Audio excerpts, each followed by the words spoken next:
At 6, the government's long-term plans for social care and the NHS in England. Pressure grows on the Prime Minister ahead of an expected announcement tomorrow. But how will it be paid for? There's a growing Tory backlash amid reports of plans to raise national insurance to fund the changes. This man's mother had to go into residential care. He was forced to sell the family home to pay for it. That's when you start to realise that the money that they've got saved and the money that my mum would get as well just was going to go nowhere near paying for the costs that were needed. We'll be asking what options the government has to fund changes to the system, also tonight. Millions of children are back at school in England, Wales and Northern Ireland. No masks and no class bubbles. Raising the Taliban flag as the last remaining part of Afghanistan falls after days of heavy fighting. Spotted by a police helicopter, a 3-year-old boy missing since Friday in the Australian bush is found in a gully. And India cruised to a comfortable win against England in the 4th Test at the Oval. And coming up on the BBC News Channel, all eyes on Emma Raducanu. The British teenager prepares for the biggest match of her career at the US Open.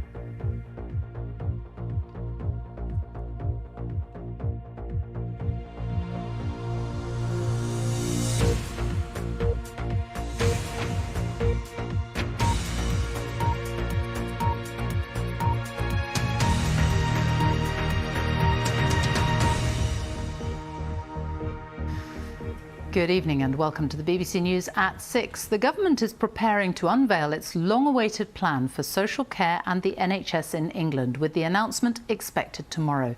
But the Prime Minister is under growing pressure over how it's to be paid for. Critics say any rise in national insurance would break manifesto promises and disproportionately affect those on lower wages. Meanwhile, the Health Secretary, Sajid Javid, has tonight confirmed that the NHS will be getting an extra £5.4 billion to help it deal with the backlog of patients caused by COVID and the winter pressures over the next few months. Our first report is from our political editor, Laura Kunsberg. The strain,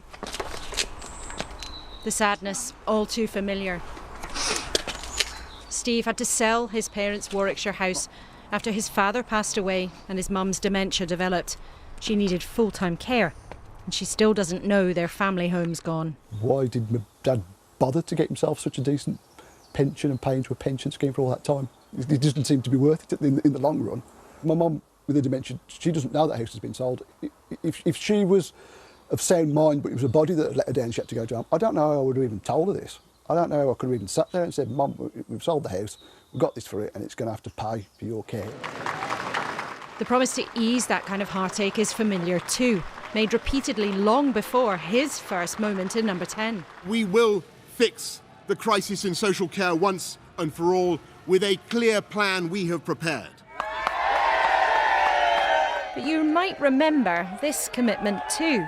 We can do all these things without raising our income tax, VAT or national insurance contributions. That's our guarantee. Forget parts of that manifesto though.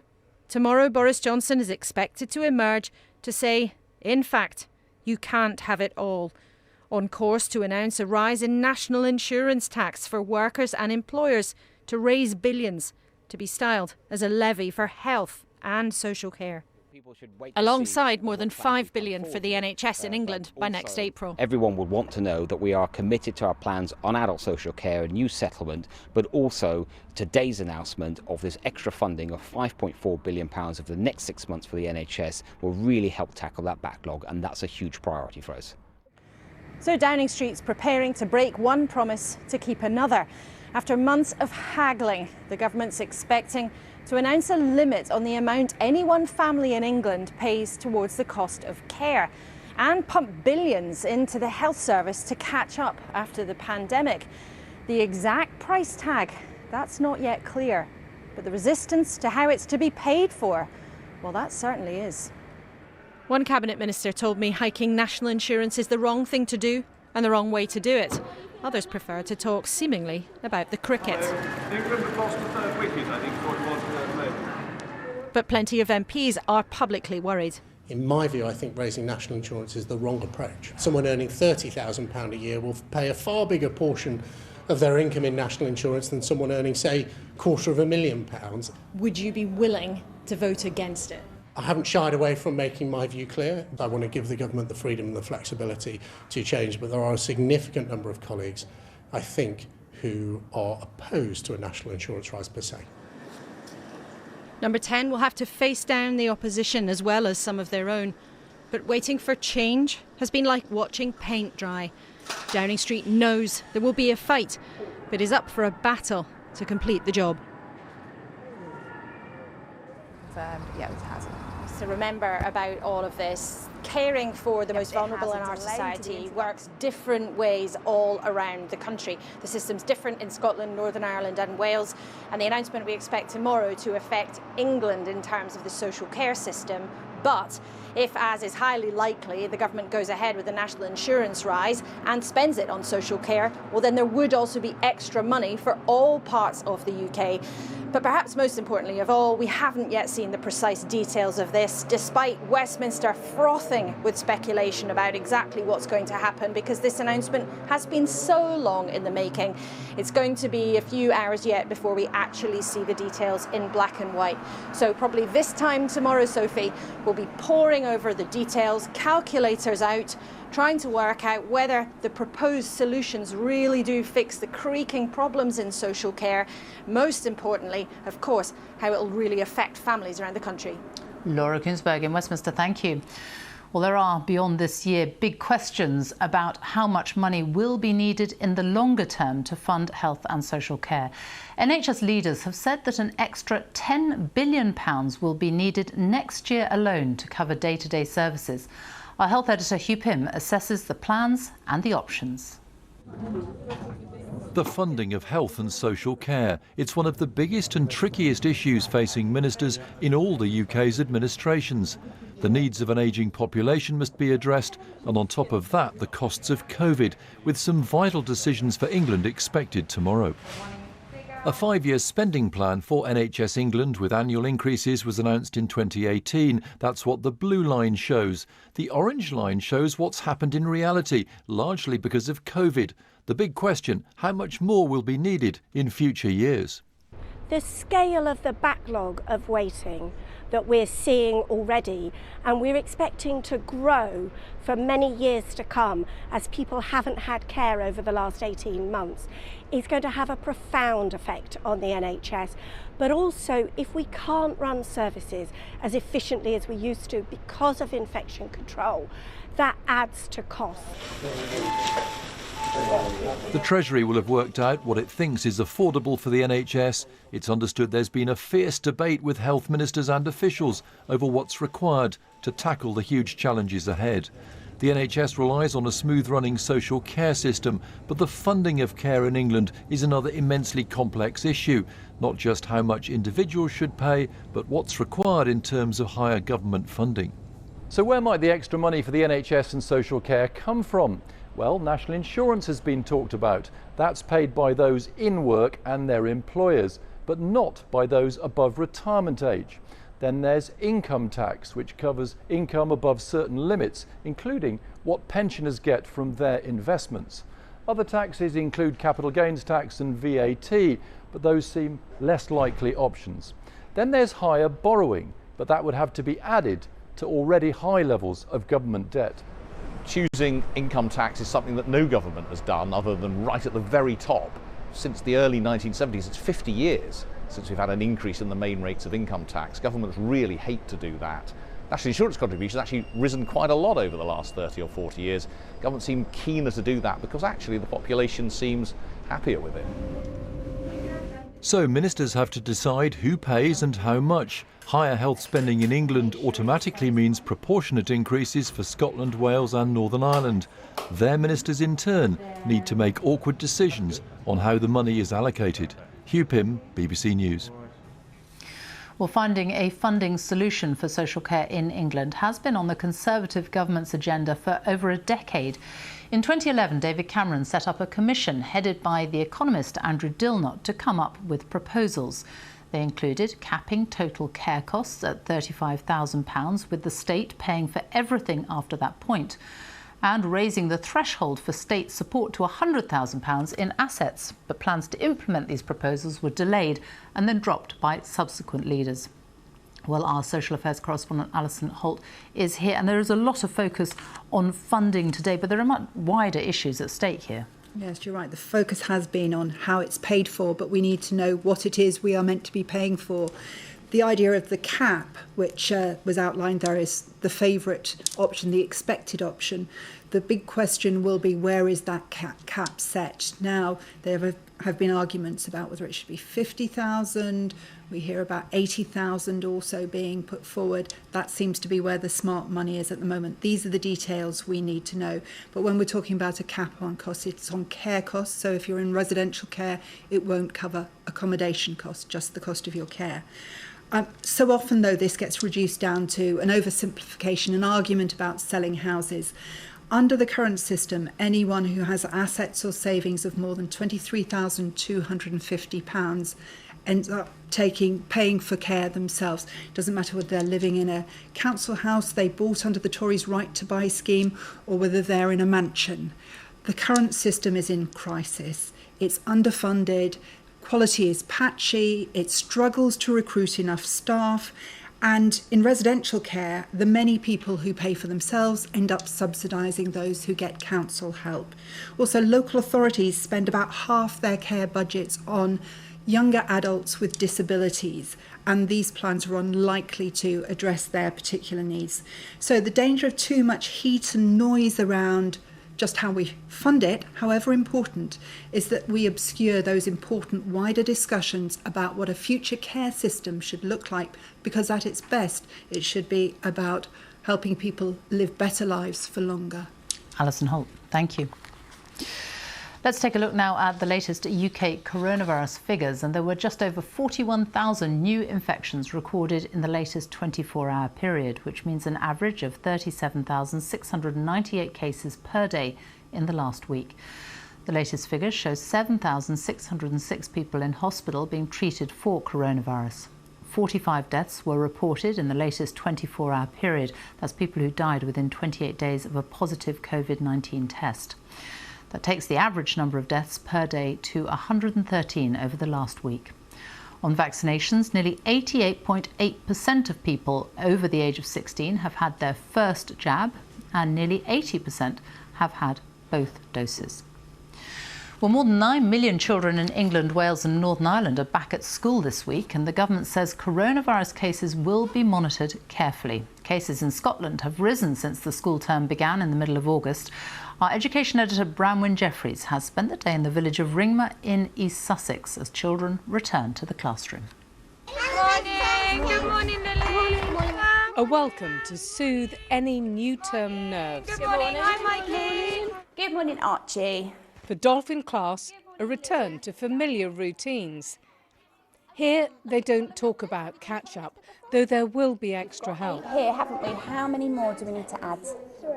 The parents say social skills and confidence are the priority. I think it's going to take a little while for children to develop those social skills again, and to reach out to new people. They will filter through, and I just think really it's more just about their well-being and allowing children just to be children again. I think it's been a bigger effect on the mental health, where they've been away, where things have been totally different, where, you know, formative years of their life have been completely disrupted. Miles can remember school before COVID, but for Ella in year 2, some things will be new. If we get to play with everyone, it's more fun, because we have more people in our games. There's more choice for who to play with, and we can hug more people. Shaking hands and fist bumping, high fives, and all of your, the stuff that makes you feel comfortable. Across the field at the secondary, team sports will be back this term. These year 7s more worried about fitting in than COVID. It's a bit weirder than primary school, where I was just top of the whole school, Now I'm bottom of a bigger school, so it's just going to be a bit harder because more people and more older people and taller people, and also maybe getting lost. As this year starts, schools are reflecting on what they've learnt from the pandemic and what to keep. So in this school, for example, the one-way system is staying, masks for assemblies and online parent evenings. How many electrons in the outer shell? Next year, GCSE science exams are waiting for this class. The school wants to know what Year 11 should cover. They've only got 9 months, and so they need to know what they need to learn, and then we need to make sure that we're delivering that for them. So it's crucial at the moment. And this is what could keep them learning in school. Testing is the first line of defence against coronavirus. Bronwyn Jeffries, BBC News, East Sussex. Brexit checks on goods such as meat, fish and dairy products entering Northern Ireland from Great Britain were due to be tightened at the end of this month. But while we've been on air, it has just been announced that the current system of checks is being extended indefinitely, while talks continue with the EU to try to find a long-term solution. Our Ireland correspondent Emma Vardy is in Belfast, so a delay is confirmed, Emma. That's right, Sophie. In the last few minutes, it's been announced by the UK's Brexit Minister, Lord Frost, that the introduction of lots of new checks and paperwork on goods arriving here at Northern Ireland's ports will now be delayed indefinitely. And you may feel like we've been here before, because back in March and in June of this year, the UK government already pushed back these deadlines, and the problems remain the same. That many businesses here, particularly supermarkets, say there'll be big problems with the supply of food to Northern Ireland if they didn't. Now, the situation between the UK and the EU is that the two sides are still pretty far apart when it comes to resolving this. The UK wants a fundamental renegotiation of all these rules, while the EU says it will allow some flexibilities. But as we heard from Ireland's Deputy Prime Minister Leo Varadkar today, there is still no mood for renegotiating the Northern Ireland Protocol from the EU. Now, previously, when the UK pushed back those deadlines, there was a furious reaction from the EU.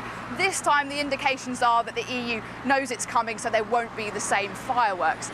But it's difficult to see where all of this row ends up, really, because we know that the Brexit Minister for the UK, Lord Frost, believes that the threshold for the UK simply overriding this part of the Brexit deal has been reached. That's called triggering Article 16. It's still considered the most drastic option, so the UK says it's going to continue talking, isn't going to push that button just yet. Emma Vardy, thank you. The time is coming up to 6:20, our top story this evening. How to pay for social care. Pressure is growing on the Prime Minister ahead of an expected announcement tomorrow. And coming up, jubilation as a 3-year-old boy who'd been missing for days in Australia is finally found. Coming up in Sports Day on the BBC News Channel, bizarre scenes in Brazil as their match with rivals Argentina is suspended. 4 Argentinian Premier League-based players are marched off the pitch by Brazilian officials over alleged COVID breaches.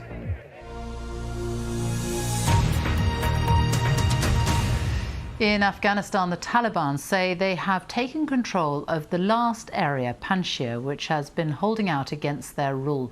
The Taliban have released a video of their flag being raised in the centre of the provincial capital. The leader of the resistance fighters has called for a national uprising against the Taliban. Our diplomatic correspondent James Landale reports. This is the moment the Taliban claimed victory in Panshir, the last bastion of opposition to its rule in Afghanistan. In a video released by the group, fighters raised their flag at the provincial headquarters northeast of Kabul. In the capital, a spokesman said the Taliban had achieved all the goals of its war. We have captured Panshir with the will of God. The local leaders and religious elders have been coordinating with us, and our operations went ahead with their help. But forces resisting the Taliban in this mountainous stronghold denied the claims, their spokesman saying the group's fighters were only in a few valleys and still facing concerted opposition. 3 weeks after seizing Kabul, the new rulers have yet to form a government. At the airport, some normality is resuming, with a few flights taking off, but none as yet heading overseas. Prime Minister! At Westminster, MPs accused the government of failing to do enough to help Afghans wishing to come to Britain. We are going to do everything we can to help those who wish to have a safe passage out of Afghanistan. And that is why we will continue with our international friends and partners to apply whatever pressure we can, economic, diplomatic, on the Taliban to ensure that they comply with that, Mr. Speaker, as they have said that they will. The man who first sent British forces into Afghanistan said, despite the withdrawal, the West should still be ready to put boots on the ground to defend itself. In my view, Islamism, both the ideology and the violence, is a first-order security threat. It operates in many different arenas and dimensions. And like it, its defeat will come ultimately through confronting both the violence and the ideology by a combination of hard and soft power. As it is, the Taliban are still facing some internal challenges to their ideology, with women here in the northern city of Mazar-e-Sharif demanding a presence in the future government. James Landale, BBC News. A 3-year-old boy who was missing for days in Australian bushland has been found alive. He was spotted scooping water from a creek in a deep gully in New South Wales. He'd wandered away from his parents last Friday. Here's our correspondent in Sydney, Shama Khalil. The coordinates, my side of the boy. Degrees, minutes, seconds, format. A glimpse of hope. I've got the boy. 4 days after this toddler disappeared in the unforgiving bushland of New South Wales. The moment Anthony El-Falak, known as AJ, was found by rescue teams, spotted from a helicopter, drinking water from a creek in the heat, 500 metres from his family's rural home in the Hunter Valley, in an area that had been searched several times. His mom, Kelly, overwhelmed by relief. 4 days after he went missing, finally reunited with her child. Hundreds worked tirelessly, scouring this rugged remote terrain. Rescue teams with air support, search dogs and divers, as well as AJ's family and friends. Many feared the worst, wondering how a lone 3-year-old could survive in this dangerous bushland. Then came news of his rescue. Thanks God. Thank you for everyone. He was taken straight for a medical checkup. His father said little AJ had some nappy rash and ant bites, but was in reasonably good shape. What sustained you through all of this? Just to see my son.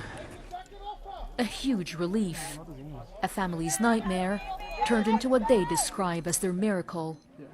Shaima Khalil, BBC News, Sydney. Several young children were among a large group of migrants brought ashore today by a lifeboat after attempting to cross the English Channel.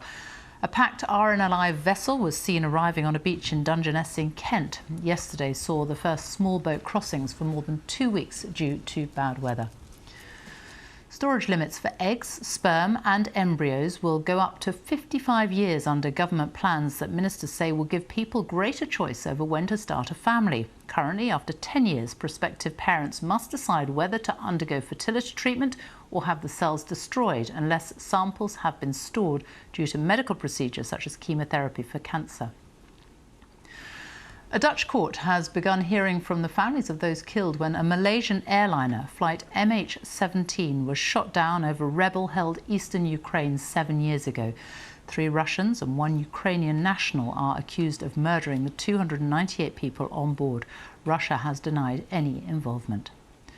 One of the leading opposition figures in Belarus has been sentenced to 11 years in prison for her role in mass protests against President Alexander Lukashenko. Maria Kolesnikova was convicted of extremism and plotting to seize power, along with the lawyer Maxim Snak. US and EU officials have criticised the ruling, saying it shows a disregard for human rights. Crucial climate talks being hosted by the UK are now less than 2 months away. Today, the UK government minister in charge of the conference, Alok Sharma, has been meeting his counterparts in China. As the world's fastest growing economy and a major polluter too, China will be an important voice at the negotiating table. So what are the main challenges facing those trying to forge a new agreement at the talks in Glasgow? Our science editor, David Shukman, has this assessment. Year after year, the countries of the world have gathered for huge conferences on climate change. I've seen how a few have gone badly wrong, like in Copenhagen in 2009. Delegates walked out amid confusion and a lack of progress. Well, the first challenge is to make sure that there are steep and rapid cuts in emissions of the gases heating the planet, something that hasn't happened so far. Back in the early 90s, when climate negotiations started, about 35 billion tonnes of greenhouse gases were being emitted into the atmosphere every year. And since then, despite all the talking, those emissions have just kept climbing. Now, with all the plans and promises to cut them, they could fall to about 46 billion tonnes a year by 2030, but the science is incredibly clear that they need to come down far more than that if we're to have any chance of heading off the worst effects of higher temperatures, which is why this is such a crucial issue for the talks in Glasgow. Next, there's the highly sensitive question of financial help for the poorest and most vulnerable countries. Delivering this is long overdue. It's developing nations like the Philippines that are hardest hit by the violent weather made more frequent and intense by climate change. More than a decade ago, they were promised $100 billion a year. Vital, they say, to help them adapt to more dangerous conditions. We want to see adaptation finance flowing to climate vulnerable nations that bear the brunt of extreme weather events or climate change but had no reason to cause it. A third major challenge for Glasgow is finalising the rules for measuring and trading carbon. Previous meetings failed to reach agreement. This matters because as countries try to cut their emissions, there needs to be a way of accounting for that. Likewise, if forests are left intact and the trees keep storing carbon, that has to be recorded so the carbon credits can be traded. It's vital to sort this out. Right now, for example, if a major company wanted to, say, invest in preserving standing forest in the Amazon, there's not yet any clarity on whether those credits that would be generated from that can be claimed by Brazil as well as by the company making that investment. So as Glasgow prepares for thousands of delegates, there's a lot at stake. COVID makes it all more difficult, and there are just 8 weeks to get ready. David Schuckman, BBC News.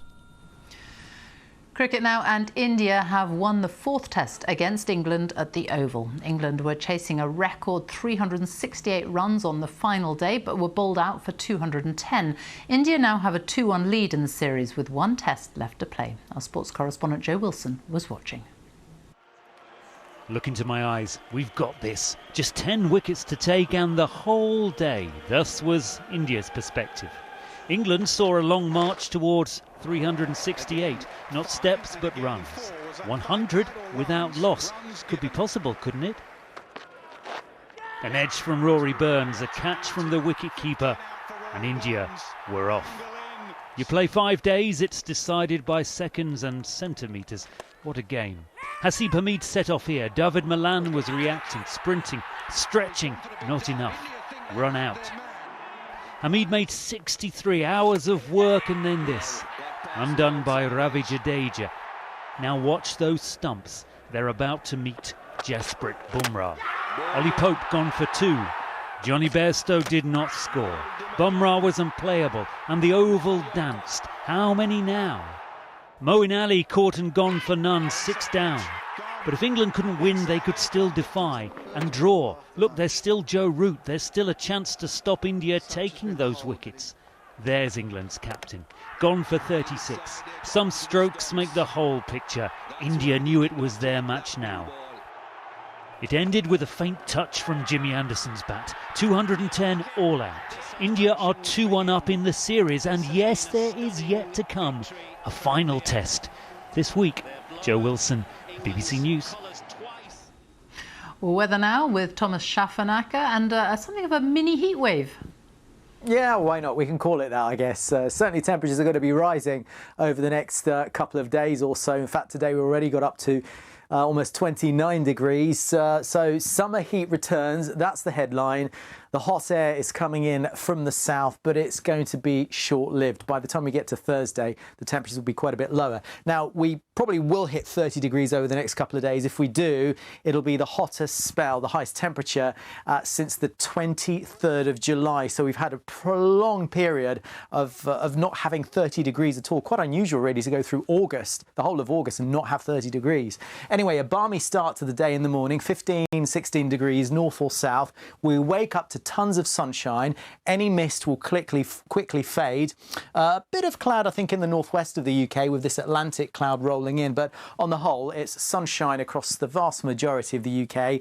Mid-high 20s as far north as Yorkshire, mid-20s in Scotland, 30 degrees possible in the Midlands. And I think Wednesday is going to be every bit as hot across central parts of the UK. But notice the lightning flashes there indicating thunderstorms reaching southwestern parts of the UK. A slightly fresher air. Well, I say slightly. I mean, look at the temperature difference. 19 degrees in Plymouth, still 29. That's a big temperature contrast. There's going to be a nasty weather front there, bringing some big downpours and thunder and lightning. That's going to spread across the country Wednesday night. So this is Wednesday night into Thursday. You can see the thrust of the showers moves out towards the west and the north, but I think almost anywhere possible, those downpours on Thursday, and quite a bit low, those temperatures. We're back into the low 20s, maybe some of that heat hanging on into East Anglia. But yeah, a brief spell, let's call it a mini heatwave.